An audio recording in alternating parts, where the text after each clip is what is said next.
Mario Williams was their defensive lineman. I think he was like a right or left end. He left in free agency and went to Buffalo this year, and that certainly has not worked out for him. But J.J. Watt, last year in the playoffs, when Houston was in the playoffs, I believe he returned a fumble for a touchdown, and that's kind of when people started taking notice. And then this year, with all those SWAT passes he's had, he's been able to get to the quarterback. Right now, he's probably the number one shoe-in for Defensive Player of the Year at this point in the season. And on that, too, is I've heard that people even talking MVP, the NFL MVP of the year, because of the way he's been playing. And, it's tough not to give it to, I don't think Aaron Rodgers is putting up an MVP season this year. Hey, I'm just going off the stats here. Aaron Rodgers has been doing everything he can this year, okay? You do not no. Well, I just have two words, Seattle and Indianapolis. First of all, that's 3 words, and is a word. Thank you. Okay. And playing at Seattle is one of the hardest prime time game at Seattle. Seattle's defense is pretty tough. Touchception, okay, that's what it was. It was a catch interception. I'm just glad we have the real officials back. And I don't think the real officials are that much better. Obviously, they're prime more for big games, but watching a few games this week, there's calls that you're just like, are you fucking kidding me? I mean, wait, I'm gonna go and lock this in right now. That was the first time someone says "fuck" on this podcast. That we're breaking ground here. But no,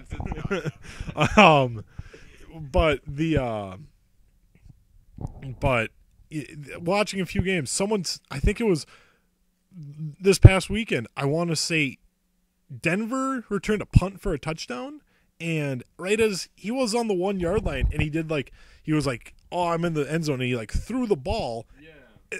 And that's obviously a fumble, and they didn't call that. I think they even reviewed it, and they didn't call that. Yeah, that happened to Calvin Johnson a couple years ago, where he celebrated prematurely to entering the end zone. That certainly should have been a touchback, and it should have been the other team's ball. He certainly got lucky there. I read a tweet later that said the commentators for the game, they went back and acknowledged that he let go of the ball too early and that they got the call wrong. Just some breaking news right now. Packers linebacker Clay Matthews will miss Sunday's game versus Lions due to a hamstring injury. So that kind of hurts the Packers because their defense is already they're pretty depleted, I would say, right now. Every season they have been. During the preseason, their starting middle linebacker got hurt. So then the second string guy came. He's pretty good, You can fill that hole. He gets hurt for the year. Just Charles Woodson gets hurt every now and then. Is he out for the season now? Our offensive line, we just lost, I think, Brian Balaga for the rest of the year. But that year we won the Super Bowl. We did it with 50 people on injured reserve, so it's looked like gonna repeat. And just a few things here. The games this weekend for the NFL, there's not a game that anyone's gonna be like, yeah, I'd watch that, other than the Ravens-Steelers game. Green Bay plays Detroit. Green Bay. That'll be a fun division game. Green Bay plays Detroit, but it's not. There's looking here. There's no games where everyone's like, "That's a game." Everyone would predict the Packers over the other team. The Lions. But you got Arizona, Atlanta. Well, Atlanta, Cleveland, Dallas. That there's just shit. Cincinnati, Kansas City, Steelers, Jets, Eagles, Washington, Tampa Bay, Carolina, Jacksonville, Houston, Saints, Raiders, Chargers, and the Broncos. Oh, here's the only one that's really worth watching. That's the Bears and the Niners. I am pretty excited for that Texans-Jacksonville game, just because Arian Foster should rush for about 1,000 yards. At the least, maybe 150. But and we kind of got sidetracked here from fantasy, but that's a player that obviously we don't really have much. We aren't experts, and we don't work for ESPN or NFL or anything. And we're just kind of going off what we know. And obviously, you have Arian Foster, you're going to start him. That is an automatic start. But a few players that I think that kind of are under the radar is I think you want to pick up Michael Reese if you are hurting for running backs. He's the starter as of right now. He's the starter in Oakland, which doesn't mean much. You don't really. Obviously, a third or fourth string running back isn't going to put you over the top, but yeah, that's a tough situation. There's also Tywan Jones there. He's faster, but it'll probably be a split workload. I just wouldn't bank on any of them doing anything spectacular this weekend. And this is just a little shout out for our friend Zach Martin. I believe Jason Witten this weekend, who is playing Cleveland, so he might. The story behind this is he was going into Sunday night, I believe. Was it Sunday night? Yeah. Dallas played the Giants Sunday night. Zach was beating Max by he was up by 30 points, and we're in a PPR league. And Jason Witten goes and catches 18 catches, and he had like 170 yards. Yeah. And he single-handedly beat Zach. So we just keep ripping on him, and we're gonna get you Jason Witten jersey, and he does not think it's funny at all.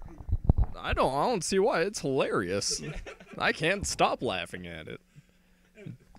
And that was a few weeks ago, and we are still ripping on him for that. So, do you have any?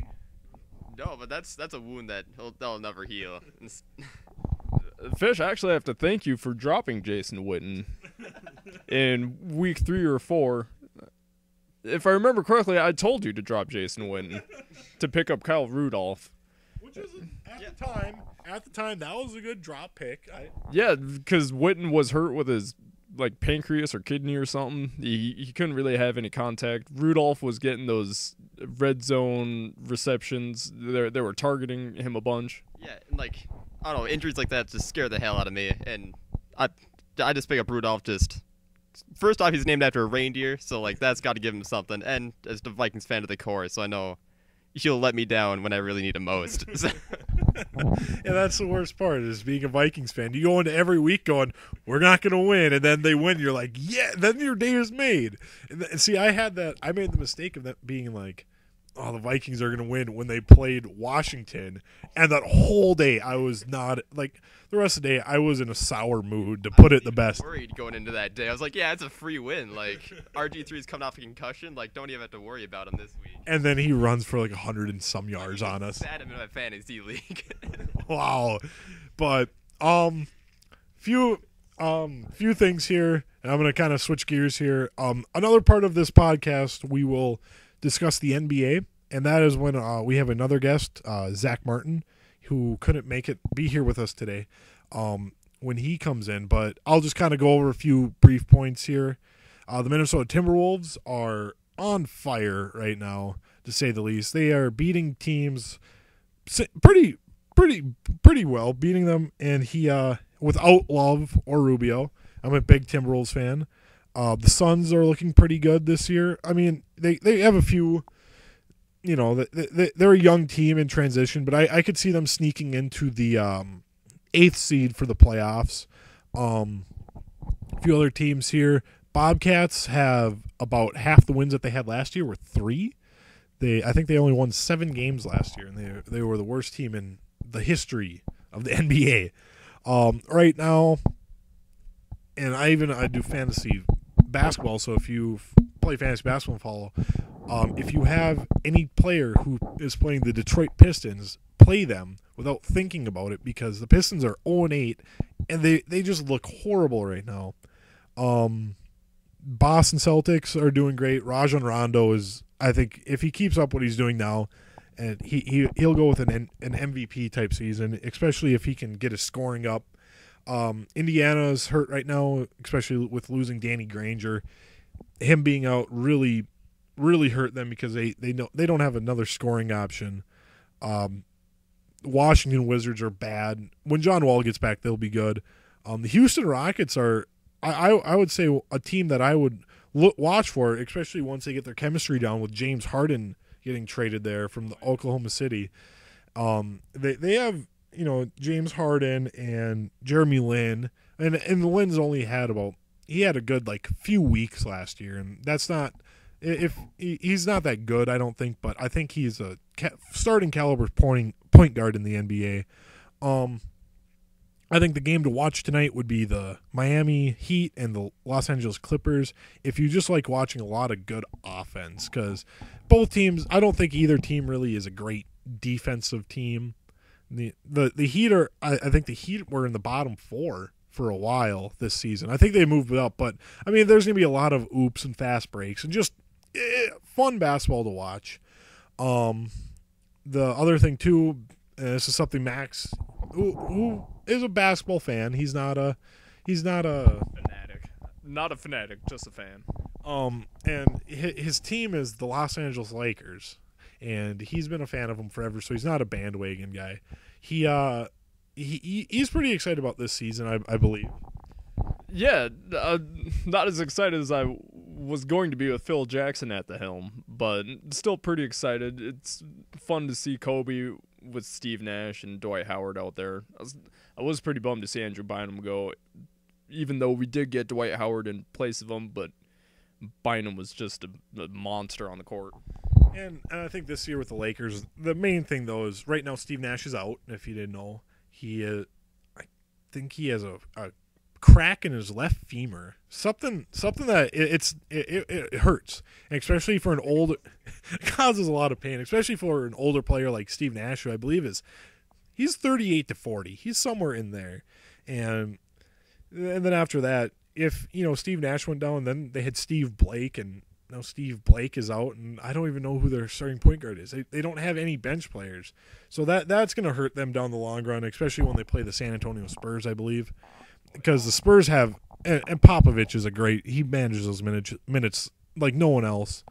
And Kobe's right now, he's playing amazing. I mean, he's shooting, I think, 55 from the field, and that's just great. And that number will obviously go down. I think Kobe could do anything he wants, but last night they played the Spurs, and the ending was weird because they're down by 2, the Lakers, and you got Kobe, who is the most cold-blooded shooter in the league, and